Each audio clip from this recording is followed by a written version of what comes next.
The Royal School of Church Music is the internationally renowned charity devoted to the flourishing of church music. We work to support church music and musicians of the present, and to build on the great sacred music heritage in the UK and beyond. And we're doing that to create and build a bright future for music and worship for everyone. There are three key things we focus on. Firstly, the school in our title reminds us of the vital importance of education. Our comprehensive plan for developing new and exciting projects and products, especially for young people, is now well underway. Secondly, our membership scheme directly supports choirs in churches and schools with practical guides and suggested music. And finally, we are an advocate for church music, working to unlock the power of music for the well-being of all and to enhance the mission of the church.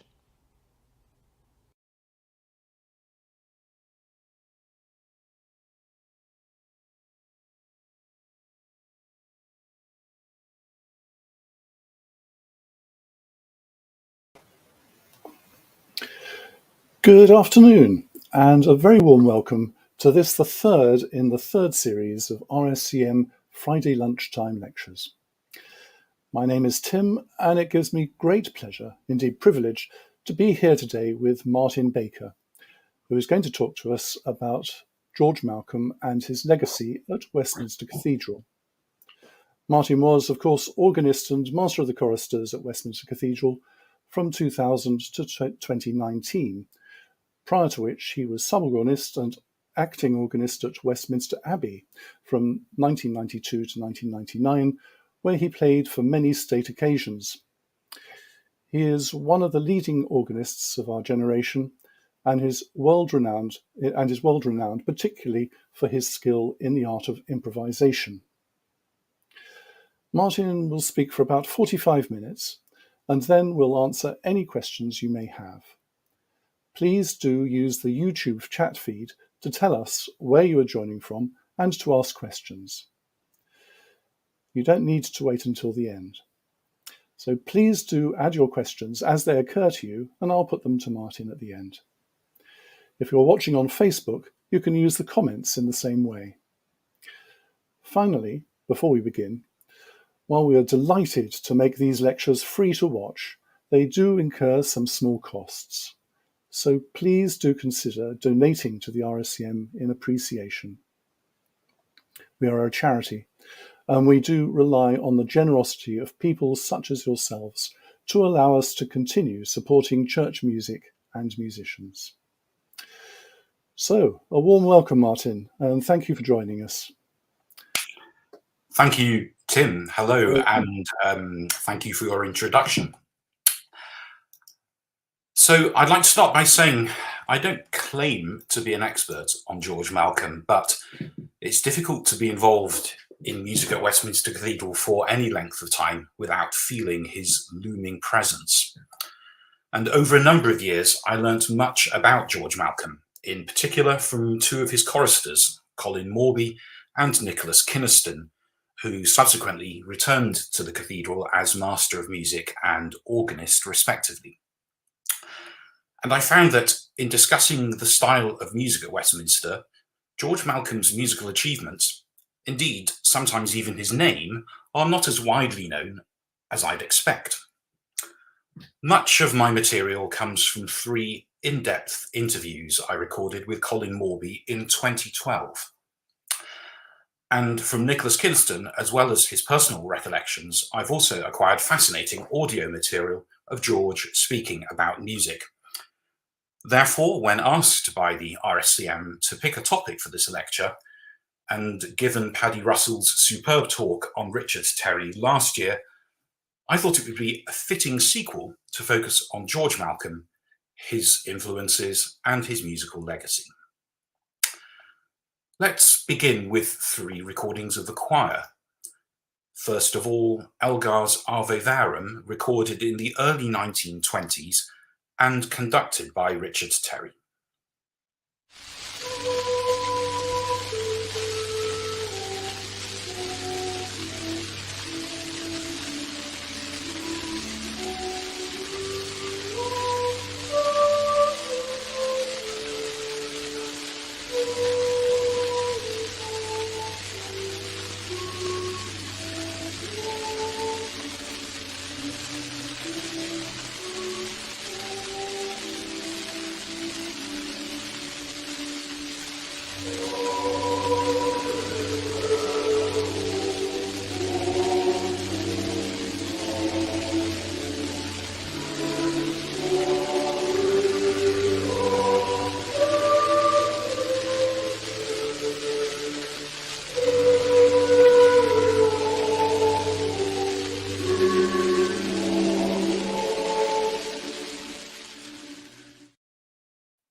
perhaps not what you expected to hear. Next, here are the choristers and choirmen singing in alternation the solemn Salve Regina. This is in 1948, 1 year after George Malcolm became Master of Music.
There's certainly a difference in sound, an increased legato, and the beautiful phrasing away from the final notes of each chant phrase, no thudding into the buffers.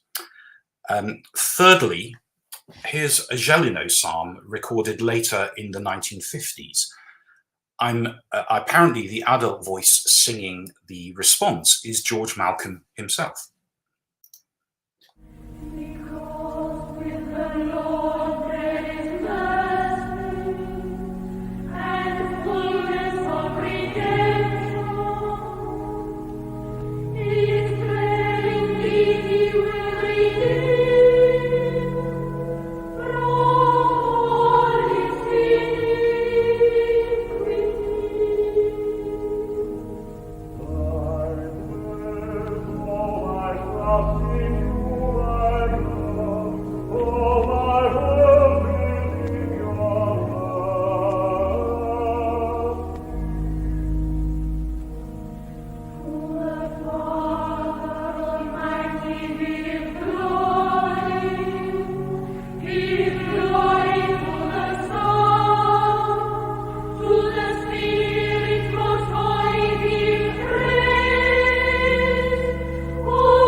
Across those three excerpts, I hear quite a change in emphasis, perhaps from an externally imposed unity of sound to a unity of expression derived from an inner freedom. Today, the choristers at Westminster Cathedral are known for their continental sound, and I think it is often assumed that this continental sound has always been integral to the choir. But to my ears, the sound of Terry's choir, even allowing for the relatively poor recording quality, does not bear this out. More on that later. How does or did this freedom of expression come about? Let's turn the clock back a bit and look more closely at the years leading up to George Malcolm's appointment, as described by Colin Mawby. Sadly, the sound quality of my interviews with Colin, made with an iPhone sitting on a desk, is not good enough for broadcast, so I will just read some summaries. On Monday, the 28th of January, 1946, the day Westminster Cathedral Choir School reopened after the war, amongst the first boys to arrive was a 9-year-old Colin Mawby from Portsmouth. Colin was, you might say, an accidental Roman Catholic after his father had a spur-of-the-moment conversion, having chanced upon a solemn mass in Portsmouth Cathedral as he walked past. Mawby arrived at the choir school as an altar server, not a chorister. The boys were then divided rather as choir monks and lay monks in the Benedictine tradition. Having been reluctant to sing initially, Mawby was later persuaded to become a full chorister by William Hyde, who had run the choir, which was men only, during the war, and was responsible for restarting the boy choristers pending the appointment of a new master of music. By the time Mawby arrived, Hyde was already in his late 60s. He had been appointed sub-organist and master of the probationers by Sir Richard Runciman Terry, or to those who knew him, Dick Terry, in 1924, working after Terry's departure under two priests, Vernon Russell, and I think we'll see a clip of Vernon at the Apps organ, as it then was, and Lancelot Long, assistant and formerly a chorister, one of the first 11 boys in the choir, in fact. From 1929 to 1934, Lancelot Long was both director of music and head of the choir school, with William Hyde as his number two. Then Father Vernon Russell reappeared and resumed his old position until the start of the war, by which time he would have been approaching 80 years old. Father Bainbridge became director from 1939 to 1941, with the school closing in 1940 for the duration of the war, leaving William Hyde in sole charge of the men's voices, and he happened therefore to be responsible for the music at the enthronement of Archbishop Griffin in 1944. Interestingly, and presumably a factor in the choir sound, the choir stalls, as they now are, weren't fixed in the retro choir, or apse, until 1926. So throughout Richard Terry's time, the choir had sung from different positions in the building, including the tower, the baptistry, the tribunes, the west end, the apse, where they now are, the Lady Chapel, and the Sacred Heart Chapel. This would have been partly because of the continuing building work, but there were also controversies over the use of the apse, perhaps in some parts because of the choir's and conductors' proximity to the celebrant at the high altar, just a few feet away and facing towards them in the old rite. At some point, a curtain was installed to lessen the potential for hostility, and finally, what is often referred to as the tombstone was installed to this day, completely hiding the conductor from view. Colin Mawby, therefore, in some way both preceded and succeeded George Malcolm. He remembers Malcolm's audition later in 1946, where the other candidates were Henry Washington, who he said was very stern, Fernand Laloux, he describes as a lovely old man, and one other candidate he couldn't remember. But apparently the boys liked George Malcolm, and he was appointed. This was George's first and only cathedral appointment, having been bandmaster at Bomber Command during the war. George had started at the Royal College of Music aged 7, and you can see here some of the devotional music composed ages 6 and 7, though I suspect he didn't do the typesetting himself. Where did Malcolm's inspiration for the so-called continental sound come from?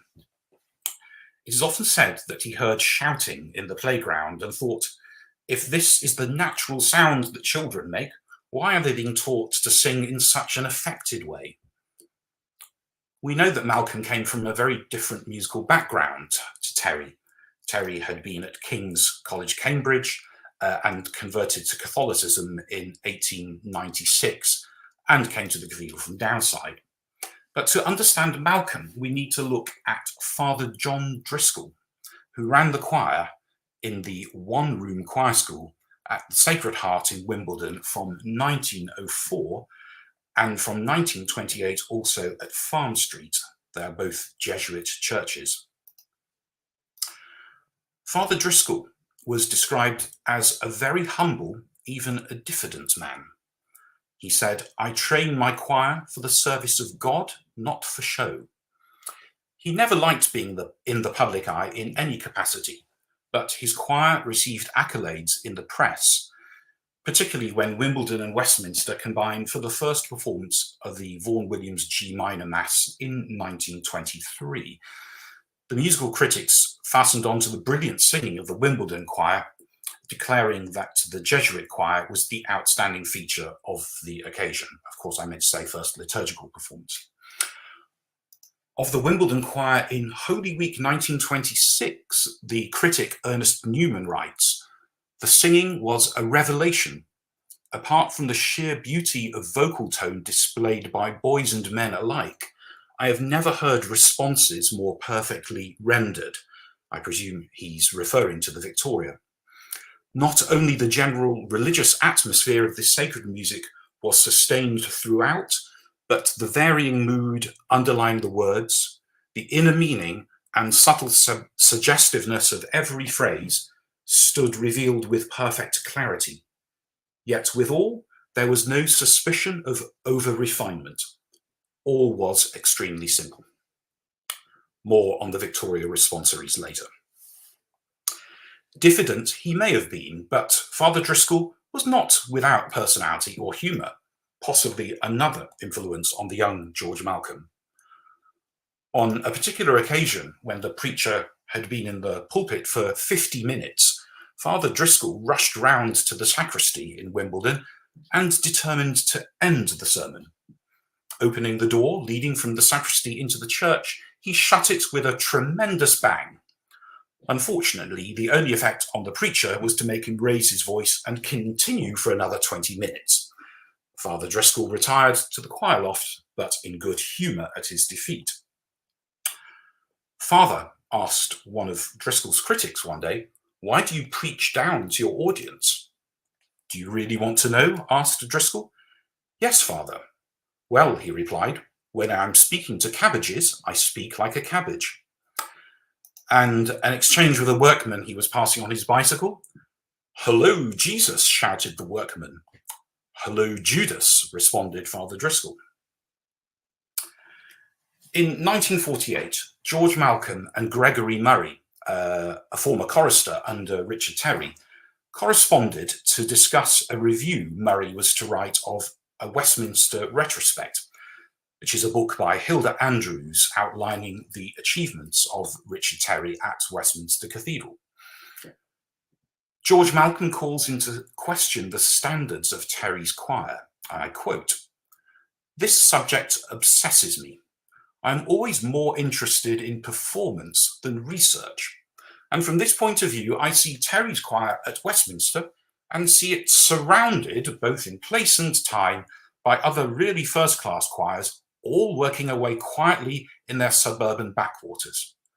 I admit that they sang Mozart when he sang Fairfax, but then they sang Mozart and worked for weeks to perfect their performance of one mass, while Westminster strode roughshod through 16 new motets by Peter Deering or somebody, all at first sight, and from appalling manuscript copies which are still here and which reveal the whole slipshod bombast better than anything I know."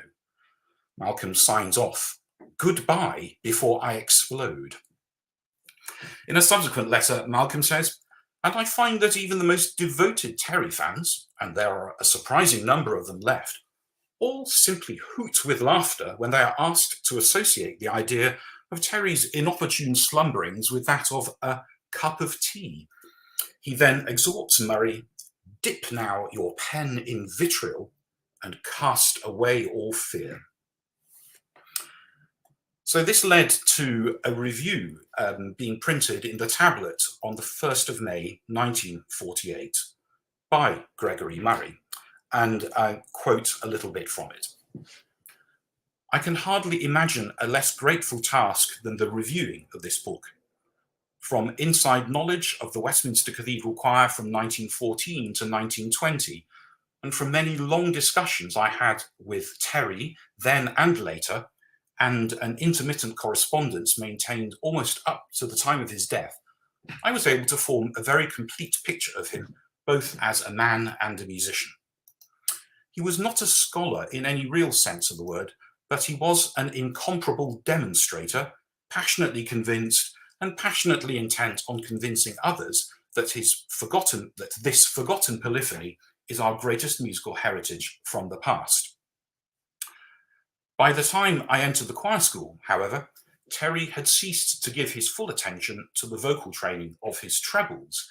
The all-pervading ooh, which ultimately degenerated into a permanent hoot, as I think we heard in the Ave Verum, was said to be necessary owing to the vastness of the cathedral, in which no one could reasonably expect to hear words. He goes on to describe the 1923 Vaughan Williams Mass performance. On that occasion, discerning listeners perceived that the Wimbledon trebles were altogether on a higher level of excellence in every respect, especially in purity of tone and diction, and on Terry's organ playing and improvisation.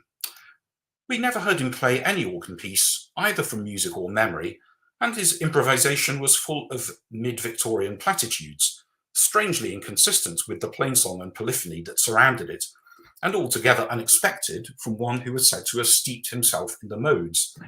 Terry was certainly no organist, and he certainly did not have an amazing gift for improvisation. Murray concludes, "I shall not be alone in hoping that Hilda Andrews' memoir is not passed down to posterity as an authentic guide to future historians."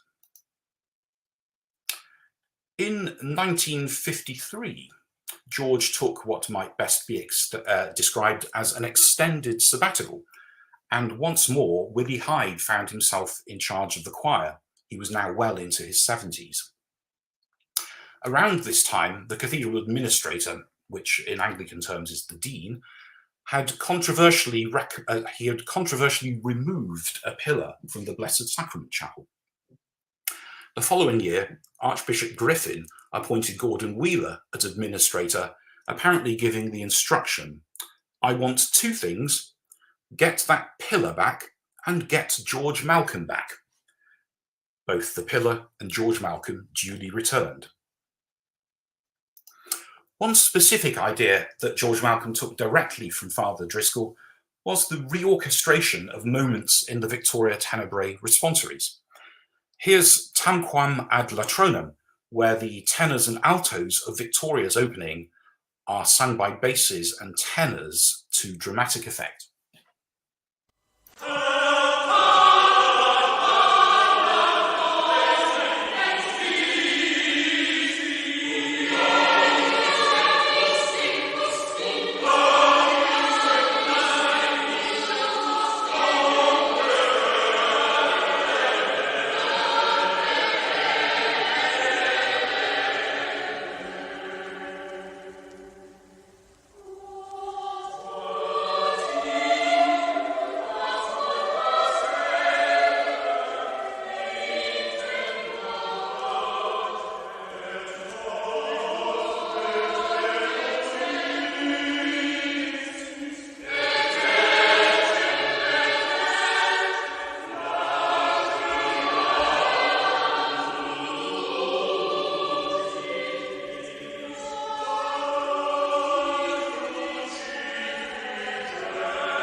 As well as producing this wonderful sound from the choir, George encouraged his choristers in other musical pursuits. One day he asked Colin Mawby, "Can you play the plain chant? And can you improvise?" And said to Mawby, "Well, just start like this, and that's how you do it." As a result, Colin started to play services at the cathedral. He was left in charge of men's voices once when he was about 14. Apparently, boys stayed to age 15 in those days. During this service, Colin stood on the organ bench and said, "Gentlemen, can you stop singing flat?" Which didn't produce a very good reaction. Under George's guidance, Colin started to compose also. He examined spem in allium for consecutives and says he didn't find any. It was a very niche musical environment, though. He had no idea who Beethoven was. C clefs were the norm. G clefs were unusual and difficult. The choir sang mainly from parts and only occasionally from scores. Choir's workload in those days was considerable. Mass was daily at 10:30 in the morning, even during the week, usually with a 9:30 rehearsal, and Vespers was at 3:30 in the afternoon, so quite a long gap for the men of the choir to wait around, plus all the extras for feasts, and most pontifical masses were preceded by solemn lauds or prime and terce. At Christmas, of course, the workload was even higher. A typical Christmas Eve, Christmas Day was 24th of December, 9:30 rehearsal, 10:30 Capitular High Mass, 1:30 Solemn Vespers, then an 8 p.m. rehearsal with carols and matins following at 11 p.m. with a midnight mass and lauds beginning at midnight. 8:45 later that morning, the Missa in Aurore, and in Colin Mawby's time, this would start with Mawby alone singing at the organ, and gradually the choir men would drift in, and then the 10:30 Puernatus Mass, and finally Vespers and carols in the afternoon. The commissioning of Britten's Missa Brevis happened towards the end of George Malcolm's time. Colin Mawby recounts as follows. At the end of 1958, or the start of 1959, the choristers sang the Ceremony of Carols. Britten came, along with peers, William Glock and Julian Bream. Britten said to George Malcolm, "I'd like to write something for you." Malcolm said, "Well, there aren't many masses for boys' voice feast days, so can you write a boys-only mass?" Nothing happened. George submitted his resignation in June 1959, at which point Britten rang him up and asked, "What about this mass I'm writing for you?" George replied, "Well, you'll have to write it very quickly indeed, otherwise I won't be there." Malcolm went and stayed with Britten and explained the theology of it, and it was written in no time at all. George Malcolm left on the 1st of September 1959.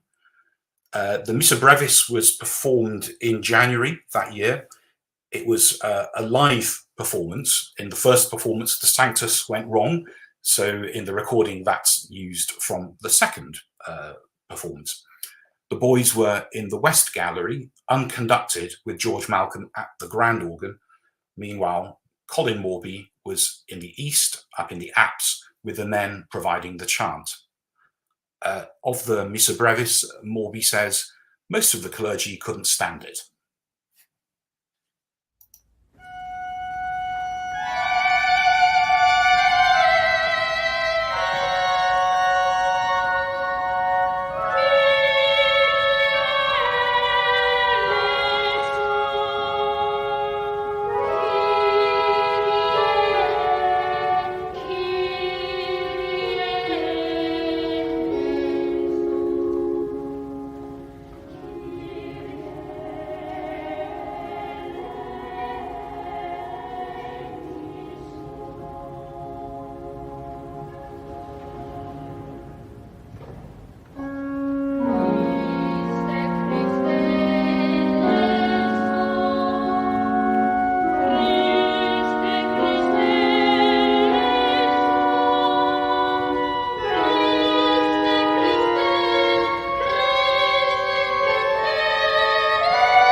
During his time at Westminster, Malcolm composed some simple but very effective liturgical music. Veritas Mea, a motet for the Common of Martyrs, Terribilis est locus iste, for the dedication of a church, and the Missa ad Praesepe, for Midnight Mass, a kind of faux Charpentier and an annual favourite of many choirs, are all published.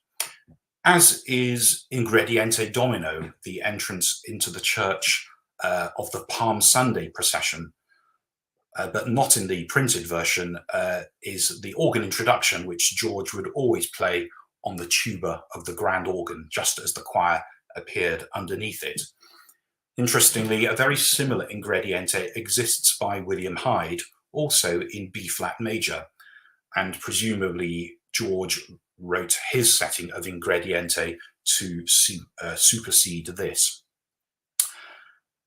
Quite a lot of music exists or existed in the library, little scraps of manuscript and individual parts for pieces, and some of them in my time I was able to put together and reconstitute into performing editions. Miserere Mei, some Mag and Nunc Phobodons, the processional chants for Candlemas, and I think my favourite, an offertory for the first Sunday of Lent, Scapulis Suis. Let's hear a short clip of that.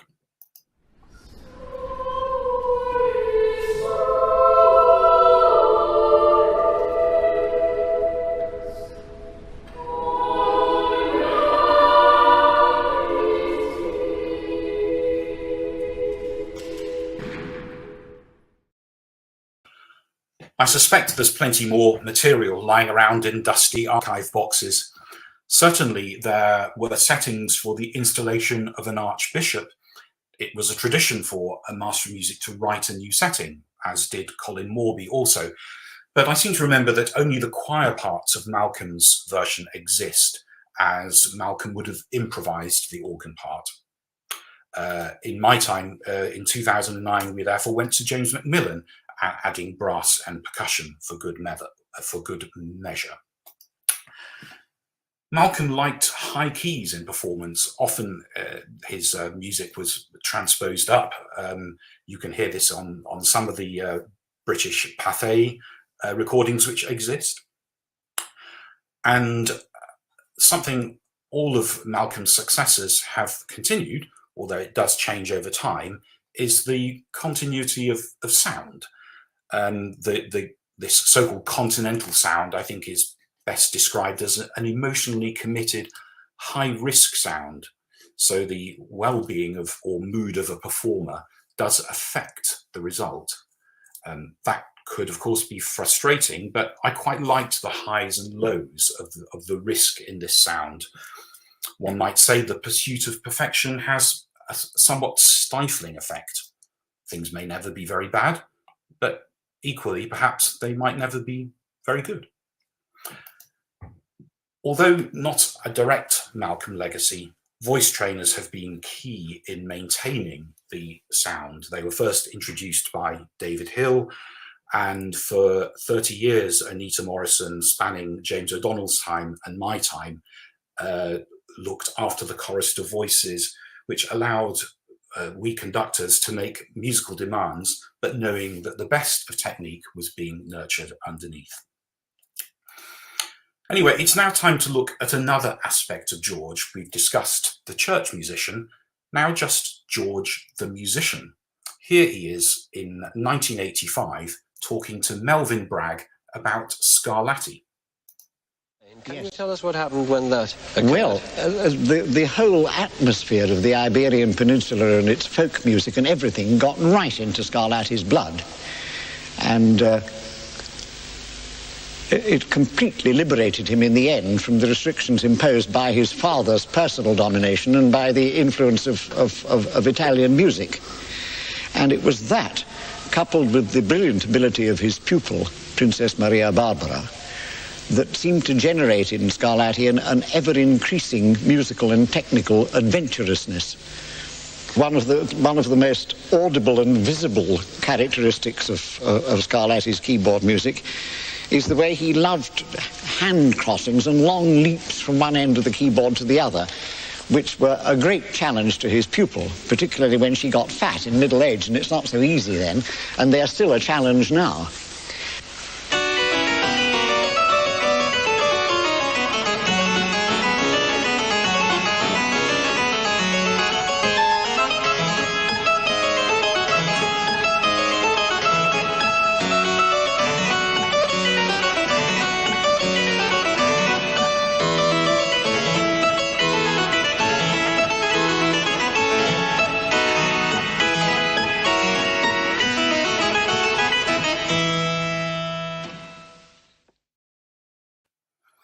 Now, a quote from Malcolm about performance. A great work of art has a very real life of its own, on which it is only just embarking when it leaves the hands of its composer. It has great powers of survival. It can flourish under the most unfamiliar conditions. It can even sometimes take on a new lease of life and disclose new facets of itself in response to altered circumstances and to a changing aesthetic climate, facets of which its composer may not have been fully aware. Sometimes a great work of art doesn't really come alive until it is liberated from what may be the restricting conventions of its own period. It has no need whatever to have a fence put around it with a notice saying, "Reserved for authentic pass holders only."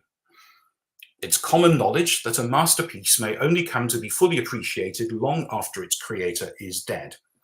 Everybody knows this, but some people are not prepared to accept the implications of it. Everybody knows that Bach's music was not assessed at its true greatness until long after his death. It was the essentially Victorian Mendelssohn and the arch-romantic Schumann who were the protagonists of the great Bach cult of the 19th century, and from whom we derive the traditions of performance which are now so often under fire. It was the perception and insight of 19th century musicians, despite their ignorance of Baroque techniques, which first evaluated Bach at its full worth. Are we now to say that their insight was totally at fault, and that the style of interpretation which derives from it presents only a travesty of the original? I think not. I think we should keep a sense of proportion. Back to Malcolm at the harpsichord, with a little BBC introduction this time. If you've ever thought of the harpsichord as a fuddy-duddy instrument, just listen to this.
And now Malcolm speaking about interpretation.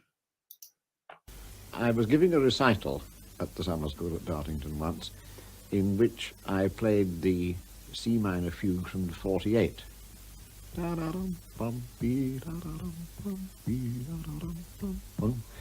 Well, on that particular evening, I was feeling in a very legato cantabile mood, and I played, and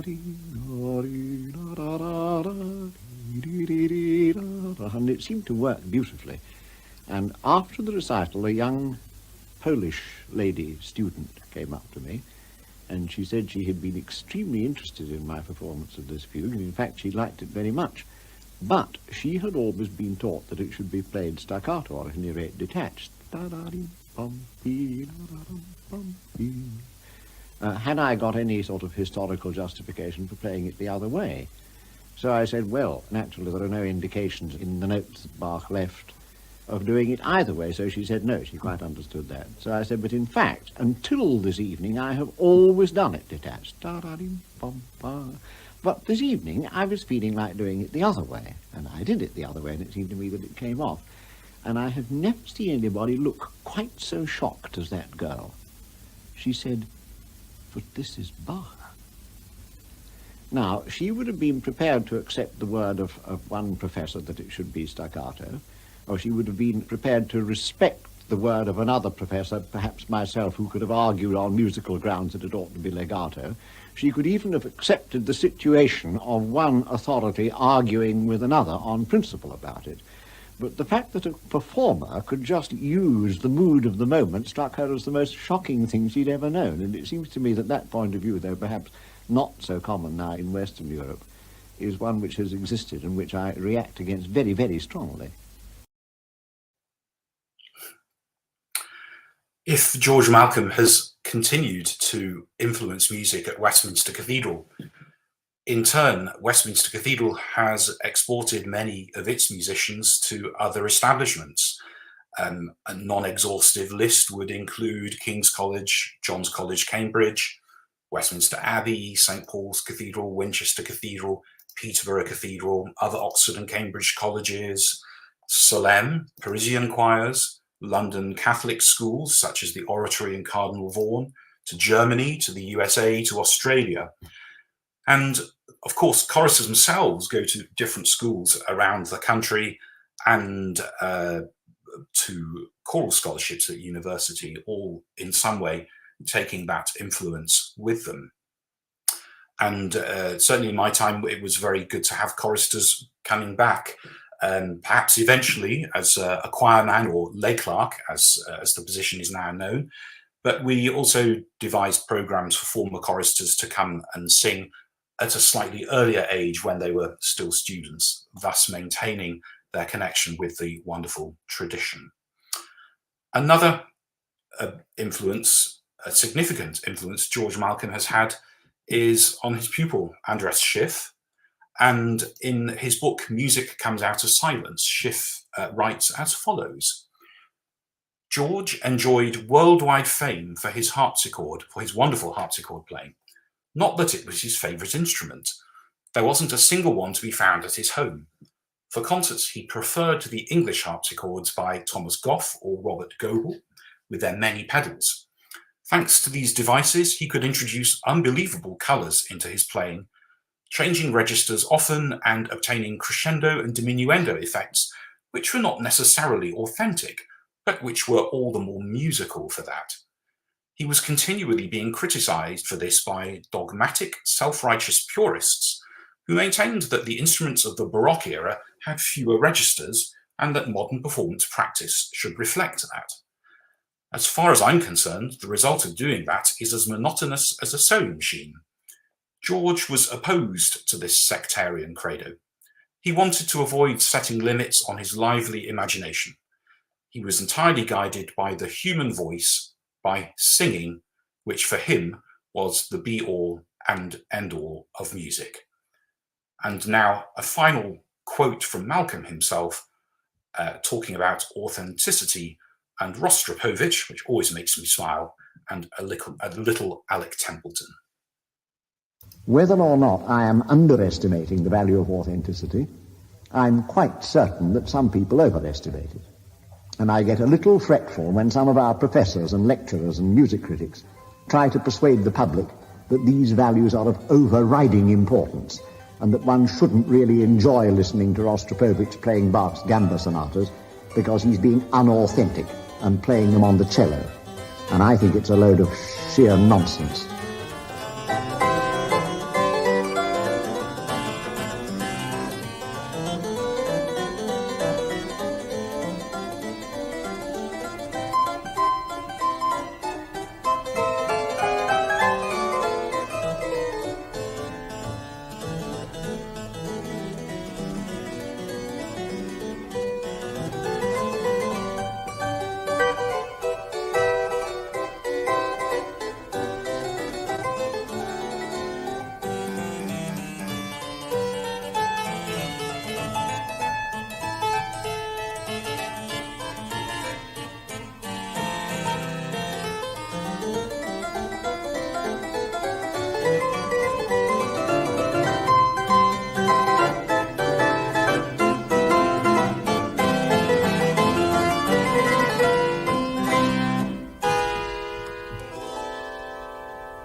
Well, Martin, thank you so much for that. It's an absolute education, real treat.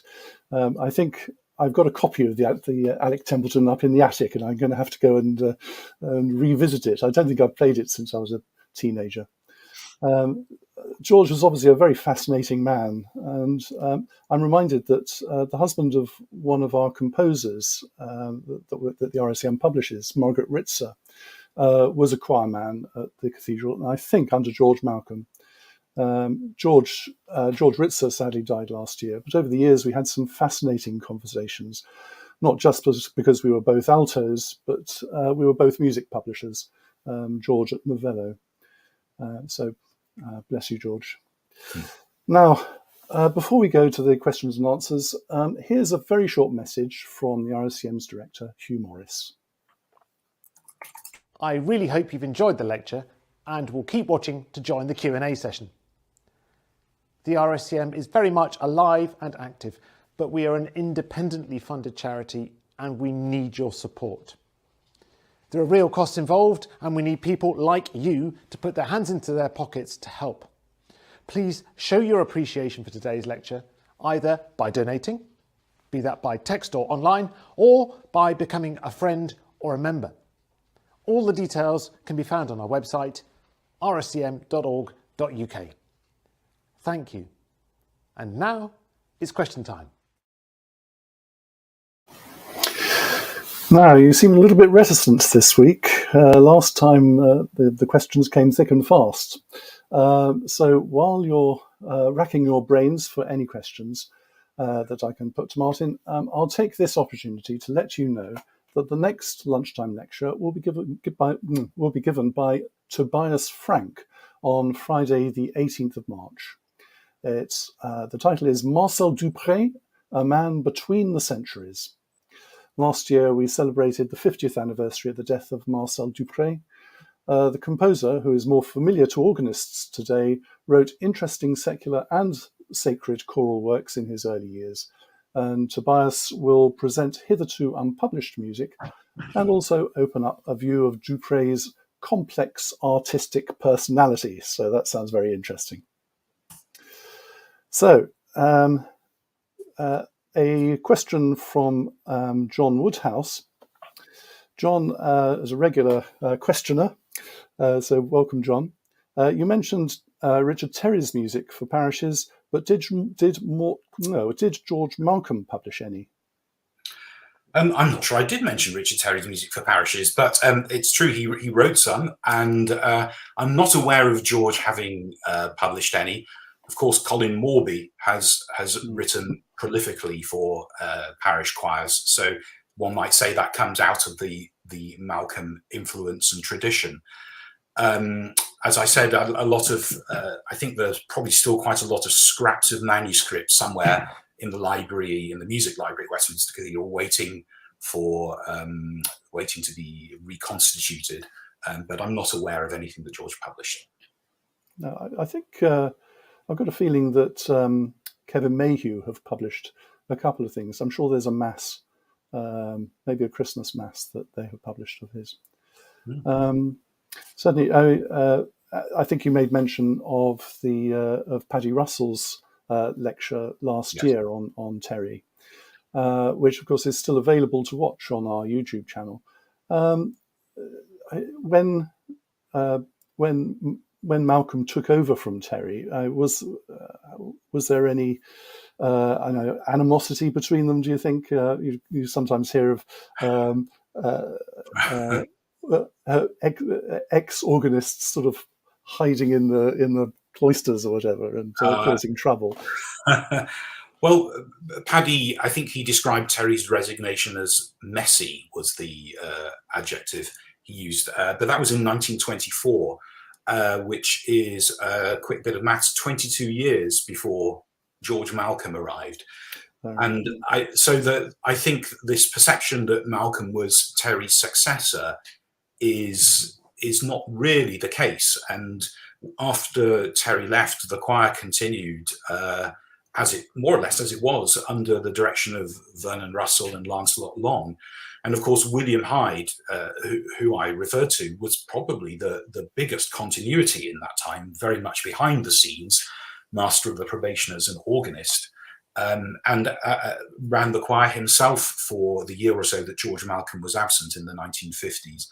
So Malcolm, to the public eye, yes, he is Terry's successor, but the reality was something different. And I think they both came from very different traditions and looked at different things. And it's pretty apparent that Malcolm and Terry saw things quite differently from the way Malcolm's written about it.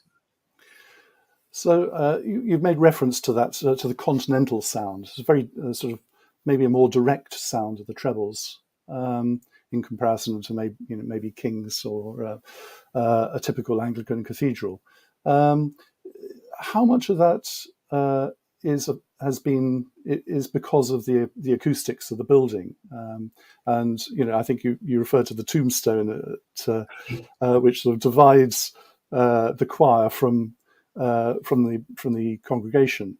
So is there a sort of sense where you have to get the sound over that, and so that I think there is. I mean, my own experience being up there was that one felt very cut off from the building, and I suspect the choristers and the singers, the adult singers, felt the same. So in a way, that was good, because one felt a huge liberty, and it's wrong, I think, to say the choir's in a semicircle. It looks like that from the distance, but actually the basses on either side would be further apart than they are in Anglican choir stalls. So, but nevertheless, there was this feeling of being in a contained space with marble around one side, which helped the sound to project. The opposite of that, though, could be said about being cut off, because one felt that one was singing into an empty space. One wasn't aware of being heard. I suppose that was very important liturgically, that we were very in mass. The music accompanies the liturgy. It doesn't interrupt it or dictate it in any way. But also from the point of view of keeping choristers online and feeling that this is a performance, in some ways that environment worked against that, because, as I said, one did feel a bit cut off. Mm. Jonathan Alsop asks, are there any recordings of George doing chant with the choir? Lots of Johns in the chat today, aren't there? Hello, Johnny. I think, well, I played a little bit of one, the Salve Regina, and the Solemn Salve, and I don't know, maybe I should just Google that for you, but I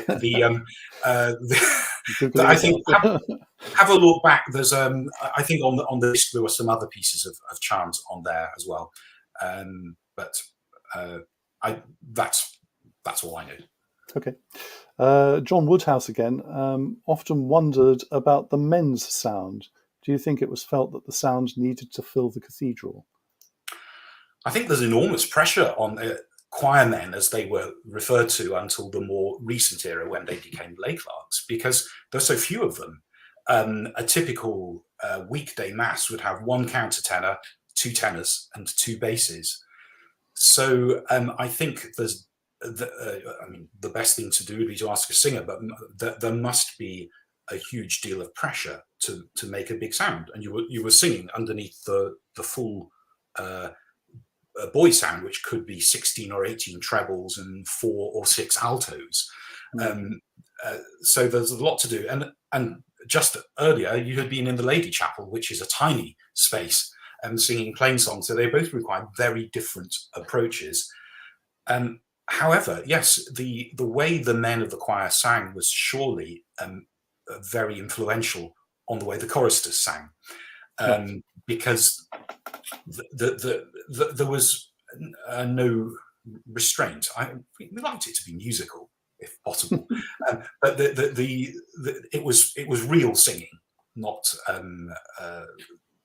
filtered in any way, and I think that was a very positive thing for the choristers. John Nixon asks if you ever met George Malcolm yourself. Hello, so John. What was your impression? Yeah, nice to hear from you. Yes, very, very briefly. I spent 2 years as organ scholar at Westminster Cathedral in the late 80s, and at one point, quite old George came and visited the apse and said hello to the choristers. I might have said hello, and he might have said hello.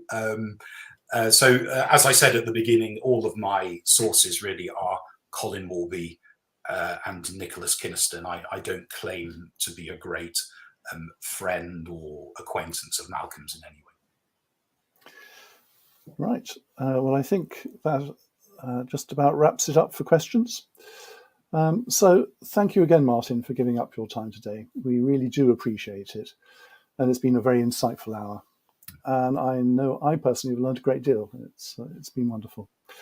And finally, I'd like to remind viewers that you can access our website using the links on the YouTube page below to donate or find out about membership. And as I said earlier, we're delighted to make these lectures free to watch, but they do incur some small costs.